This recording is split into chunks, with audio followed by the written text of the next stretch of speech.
Assalamualaikum everyone, welcome back to my channel. I hope you all are doing well. So today in this video I am going to sharing with you this most trending and viral Alia cut short frock की designing.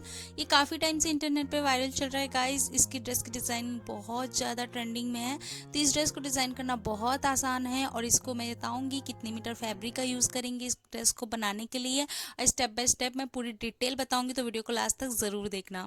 So without any further let's get into the video. So इस dress की designing करने के लिए हमने यहाँ पे rayon का 2 मीटर फैब्रिक का यूज़ किया है। 2 मीटर फैब्रिक में आपका आसानी से बन जाएगा ये ड्रेस। यहाँ पे देख सकते हैं रेयॉन फैब्रिक है, इसकी फॉल, इसकी गैदरिंग काफ़ी अच्छी आएगी क्योंकि इसमें हम प्लीट्स डालने वाले हैं। तो इसके लिए आप रेयॉन फैब्रिक यूज़ करेंगे तो बेस्ट होगा। अब इस फैब्रिक को सबसे पहले हम अपर पार्ट यानी चोली पार्ट की कटिंग करेंगे। तो सबसे पहले फैब्रिक को हमने 4 फोल्ड कर लिया है और चोली के अकॉर्डिंग हम यहाँ पे मार्किंग करेंगे। देखिए यहाँ पे 4 फोल्ड करके हमने फोल्डेड साइड अपनी तरफ रखा है, ओपन साइड अपोजिट है। सबसे पहले हम यहाँ पे शोल्डर की मार्किंग करेंगे 6.5 इंचेस पे, फिर आर्मोल लेंथ की मार्किंग करेंगे 7 इंचेस पे।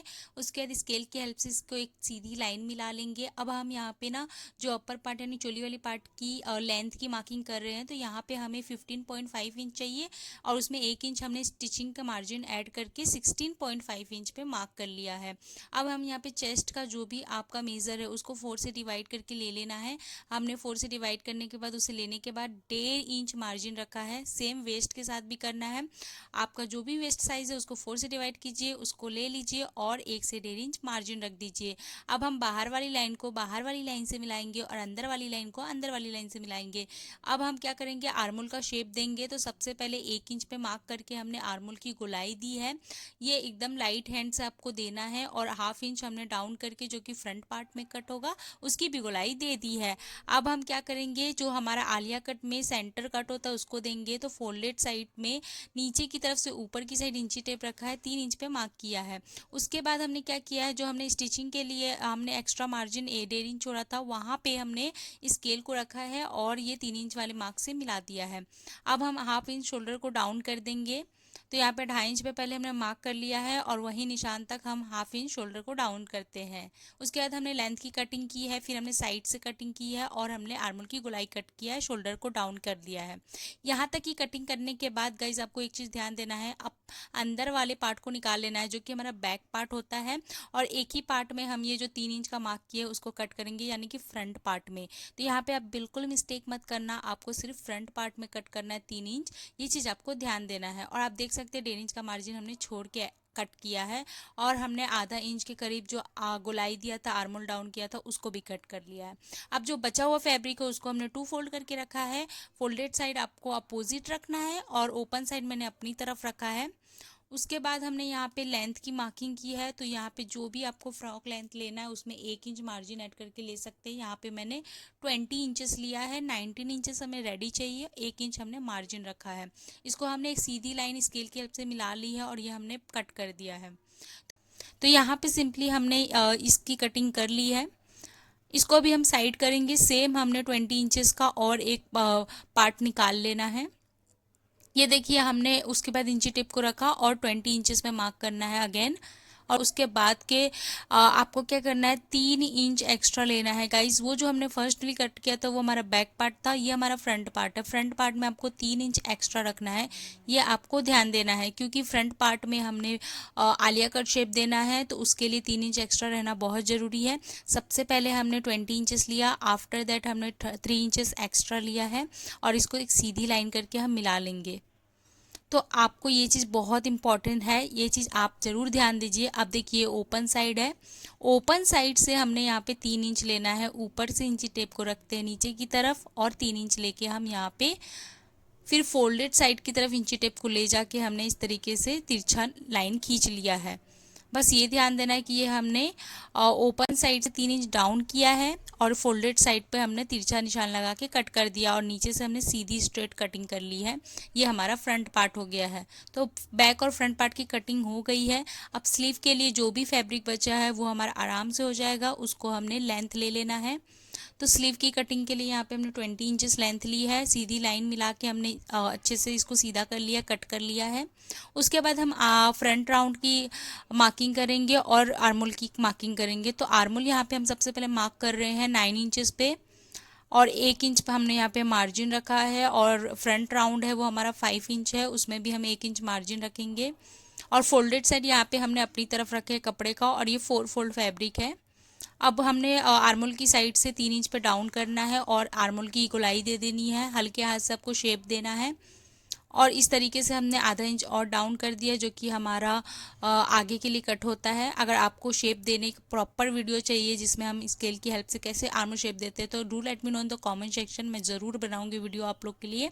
अब हमने मार्जिन को ऐड किया है, मेन फिटिंग के नीचे वाली ऐड की है, और सीधी लाइन खींच के हमने यहाँ पे मार्जिन वाली लाइन को कट कर लिया है। और आर्मोल की शेप को कट करने के बाद ऊपर से 2 फैब्रिक उठाना है और उसमें ½ इंच डाउन करना है।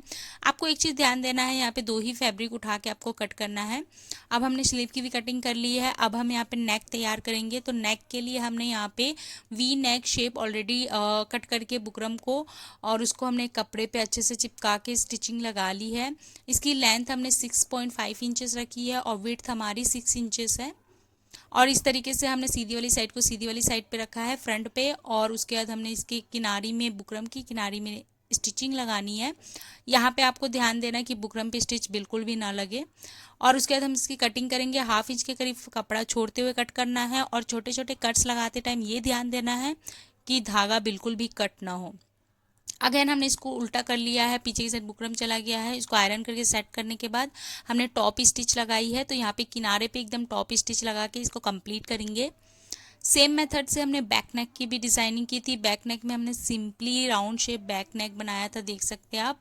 इसको हमने उरेब पट्टी से बनाया है। अगर उरेब पट्टी से नेक कैसे बनाते हो उसकी वीडियो चाहिए तो do let me know in the comment section. और इसके बाद हमने शोल्डर अटैच कर देना है। सिंपली हमने शोल्डर अटैच कर लिया। अब हम फ्रंट पार्ट यहाँ पे लेंगे। इसमें हमने 1-1 इंच दोनों साइड हमने मार्जिन छोड़ना है, जो कि हम स्टिचिंग के लिए छोड़ रहे हैं। उसके बाद ही हम प्लीट्स डालना स्टार्ट करेंगे, और यहाँ पे हम धागे वाला चूनट डालेंगे, तो उसके लिए मैं बताऊंगी कैसे डालना है। सेंटर पे ही हमने मार्क कर लिया है। अब हमने पूरी ही फ्रंट वाले पार्ट में किनारे में ½ इंच कपड़ा छोड़ते हुए कच्ची सिलाई लगाई है। यहाँ पे आपको एक चीज़ ध्यान देना है, यहाँ पे आपको कच्ची सिलाई लगानी है, क्योंकि हमें धागे वाला चूनट डालना है, तो उसके लिए हम कच्ची सिलाई लगाते हैं।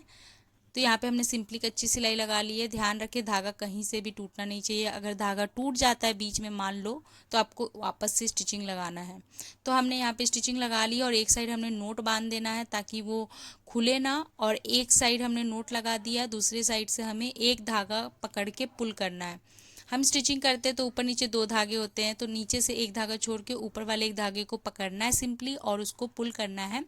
खींचते खींचते वो प्लीट्स अपने आप डलने लगेंगे, और इस प्लीट्स को हम खसकाते जाएंगे दूसरी साइड, और इसको एडजस्ट करेंगे ऑल ओवर पार्ट में। तो यहाँ पे आपको जितना भी कमर है उसके हिसाब से इसको एडजस्ट करना है, ये देखिए। और ये ध्यान देना है कि इक्वली ही डिस्ट्रीब्यूट करना है आपको सारी चूनट यानी प्लीट्स को।